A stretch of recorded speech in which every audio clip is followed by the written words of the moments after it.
think it's time to show off Scorpion. I'm excited about it. I'm excited about it. All right. So Scorpion is... I've put a halt on my editing my rain reaction content because during the Kombat Kast, I noticed something that just stuck out a little bit more, and I want to know what it is and or just speculate on it because I have not seen any other creators talking about this. So let's get into it. So as you can see here from this little screen capture that I've taken from the actual Kombat Kast stream, the bars down the bottom have changed. I don't know if anyone else noticed this, like that middle one, it glows. Why is it glowing? And I want to speculate on that because as far as I'm concerned, the build that they were using for that is the newest one that was revealed to us out of all of it. So we had the 3 different builds as far as I'm concerned, and this one seems like the newest one. So the earliest one that I can think of is the online stress test, and then it moves on to the later portion of the Kombat Kast, which was the Johnny Cage and Scorpion fight, where this bar is not present in that point, but this bar is present in the earlier portion of the content. So I don't know which build is actually the newest one, but right now I'm assuming the one with Scorpion, because that was the one that they were playing live. That's the one that the QA designer was playing. So as I was saying, the meter has changed, and I want to know what significance it has, and why is it the second bar?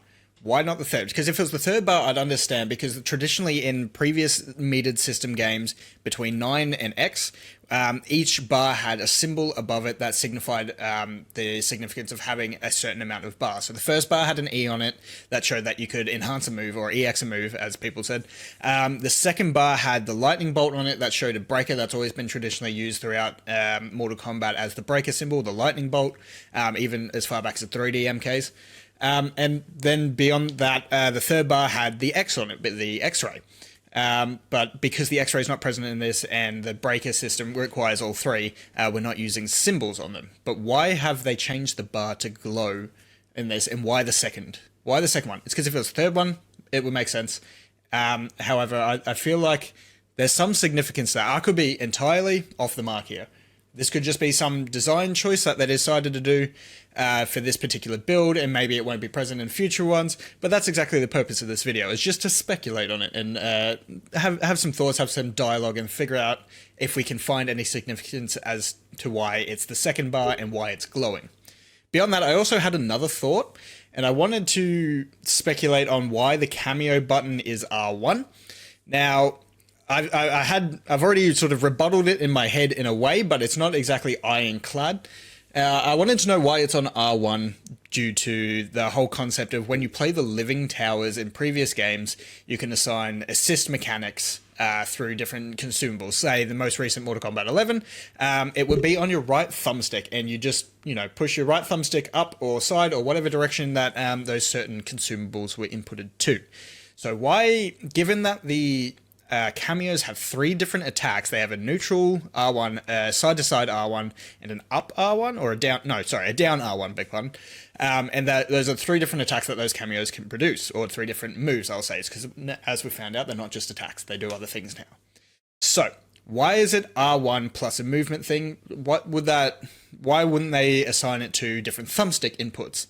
Perhaps it's along the same line as why when I play a shooter or any kind of thing during on the console that I play bumper jumper, because it just makes it a little bit easier, makes it a little bit more fluid. Perhaps that is one reason, and that is sort of my half rebuttal thing that I was thinking of. Maybe it's just fluidity of design. That's what they want. Perhaps there's a different reason. Perhaps there's a hidden mechanic that they're not telling us about that could be showing up in the future assigned to that right thumbstick. Or maybe it's just going to follow on from MK11 and the Living Towers are going to have those same sort of assist mechanics that are also bound to that right thumbstick. Who knows? I want to know, but I'm curious. I want to know what NetherRealm has hidden up their sleeves to keep us intrigued, to keep us guessing. And that's the joy of this stage of waiting for the game, is trying to speculate and see what they can come up with and see how far off the mark we are, or if we're dead on and what we're going to get. It's like looking at all the roster leaks and everything. It's just that little bit of enjoyment of, I was right, or fuck, I was way off.